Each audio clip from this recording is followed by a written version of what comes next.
Si tu avais un conseil à partager à une personne qui hésitera à se faire coacher par moi, qu'est-ce que tu lui dirais? Alors, qu'est-ce que je lui conseillerais? Bah, déjà, je lui dirais que c'est important quand on hésite de justement d'aller voir la personne et de lui poser des questions. Parce que souvent, on reste avec nos questions et nos idées. Et le but, bah, en fait, pour savoir, pour répondre à ces questions, bah, c'est directement d'aller parler à la personne et de savoir, bah, OK, est-ce que c'est oui, est-ce que c'est non, mais au moins que la personne elle puisse avancer. Et je lui dirais aussi, voilà, bah voilà, hein, de moment, faut arrêter de se poser des questions, il faut juste y aller.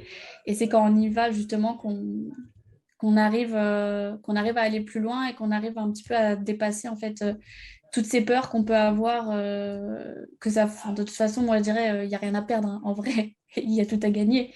Donc pour cette personne, ouais, je lui dirais même bah voilà, d'aller te voir, de te poser des questions et de tester directement. C'est important d'interagir avec toi parce que de toute façon, le coaching, c'est aussi ça. Il faut aussi que la personne ait le feeling avec toi. Donc, pour avoir le feeling, il faut aller discuter, en fait.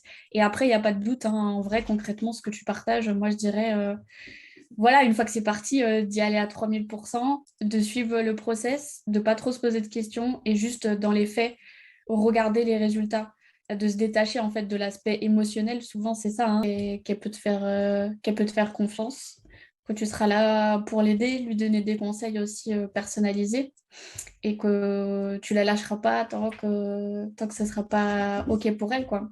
Et clairement, enfin, c'est sûr que cette personne aura des résultats, c'est sûr.